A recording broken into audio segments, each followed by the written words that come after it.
बिस्मिल्लाहिर्रहमानिर्रहीम गाइस, उम्मीद है कि आप सब लोग खैरियत से होंगे और मैं भी खैरियत से हूँ। आप प्लीज़ मेरे चैनल को सब्सक्राइब कर दें, बेल के आइकन को दबा दें और थंब के बटन को दबाना भी ना भूलिएगा। आज का जो हमारे पास टॉपिक है वो हम ग्रुप थ्योरी कर रहे हैं। ग्रुप थ्योरी का एक और मोस्ट इंपॉर्टेंट क्वेश्चन मैं आपके लिए लेकर आया हूँ। अब तना in a group G let A B and B A all have the order two show that B is equal to A B is equal to B ए।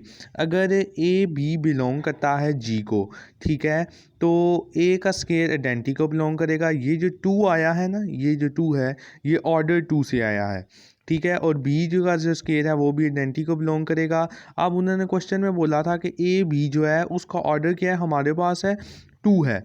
तो हम यहाँ पे क्या करेंगे, ए बी का जो टोटल ऑर्डर है वो क्या है, टू है, जो कि हमारे पास किसके इक्वल है, आइडेंटी के इक्वल है। ये देख लें आप, ये हमारे पास किसके इक्वल है, आइडेंटी के इक्वल है। अब ये देखें कि अगर ए बी का स्केयर जो है वो हमारे पास आइडेंटी के इक्वल है, तो हम इस स्केयर को हम दो दफ़ा लिख सकते हैं, A B is equal to A B E. अब हम यहाँ पे क्या करेंगे, यूजिंग एसोसिएटिव लॉ या प्रॉपर्टी। अब ये जो प्रॉपर्टी यूज़ होती है, हम यहाँ पे सबसे पहले ए लिखेंगे, बी एंड ए ब्रैकेट्स में आ जाएगा और बी यहाँ पे आ जाएगा और आइडेंटी आ जाएगा। अब आगे हम इसमें क्या करेंगे कि using left and right cancellation law. Cancellation law सबसे पहले जो हमने लेफ़्ट साइड पे कौन सा कैंसलेशन लॉ ए अप्लाई किया है और दूसरी साइड पे हमने कौन सा है, बी अप्लाइड किया है, जो राइट साइड है। और यहाँ पे भी हम इज इक्वल टू के आगे भी ए अप्लाई करेंगे और बी अप्लाई करेंगे। आपको पता होगा कि कैंसलेशन लॉ में ए डॉट ए हमारे पास किसके इक्वल होता है, आइडेंटी के इक्वल होता है। और इसमें बी डॉट बी किसके इक्वल होता है, आइडेंटी के इक्वल होता है। और अगर किसी भी नंबर को आइडेंटी से मल्टीप्लाई किया दिया जाए तो वही नंबर दोबारा आ जाता है। और ये देखें, अगर ए को हम आइडेंटी के साथ मल्टीप्लाई करें तो ए आ जाता है, बी को अगर आइडेंटी के साथ मल्टीप्लाई करें तो बी आ जाता है। तो हमने इसको इस तरह लिख दिया। और यहाँ पे भी हमने आइडेंटी को इसके साथ जब मल्टीप्लाई किया तो हमारे पास ए बी ए आ गया। बी ए हमारे पास किसके इक्वल हो गया, ए बी के इक्वल।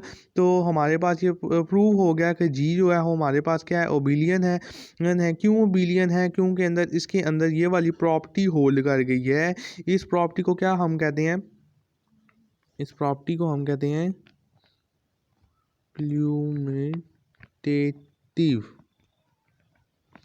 क्यूमुलेटिव प्रॉपर्टी हम इसको कहते हैं, ठीक है। अगला हमारे पास जो इसमें प्रूफ दिया हुआ है वो ये है, show that a group G under addition में है is abelian if and only if. साथ क्या दे दिया है कि ए बी का स्केयर इक्वल किसके है, ए स्केयर बी स्केयर के। तो now we shall prove that. अब हम चलें इसको हम प्रूव करते हैं। ए बी का स्केयर जो है वो किसके इक्वल है, ए स्केयर बी स्केयर के लिए। सबसे पहले हम ये लेफ़्ट हैंड साइड ले लेते हैं। इसको हम ए बी को हम इस तरह लिख सकते हैं ना, A B is equal to A B, और ए बी दो दफ़ा हम लिख सकते हैं इसको। फिर उस पर हम अप्लाइंग एसोसिएटिव प्रॉपर्टी इस्तेमाल कर देते हैं। ए हमारे पास यहाँ पे आ जाएगा और यहाँ पे इन दोनों के ऊपर ब्रैकेट्स आ जाएंगी, बी ए के ऊपर और बी ऐसे ही आ जाएगा।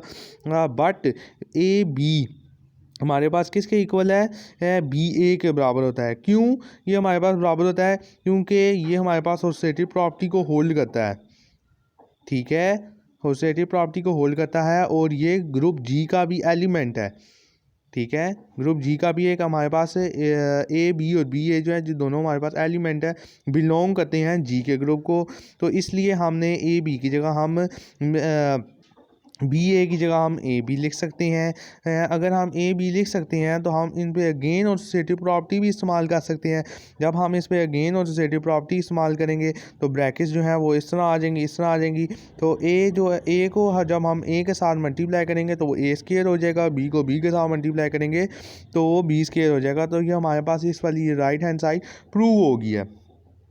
अब हमने उसको ओबिलियन शो करना है, ठीक है। Conversely now we prove that A B का square is equal to A square B square. तो ए बी के होल स्केयर को हम इस तरह लिख सकते हैं, ए बी ब्रैकेट्स में ए बी, और इस तरह हम ए स्केयर को दो दफ़ा लिख सकते हैं, ए और इसी तरह हम बी को लिख सकते हैं बी बी ई। अब यहाँ पे हमने क्या किया है, यहाँ पे एसोसिएटिव हमने प्रॉपर्टी इस्तेमाल की है। ये देखें एसोसिएटिव प्रॉपर्टी हमने इस्तेमाल की है।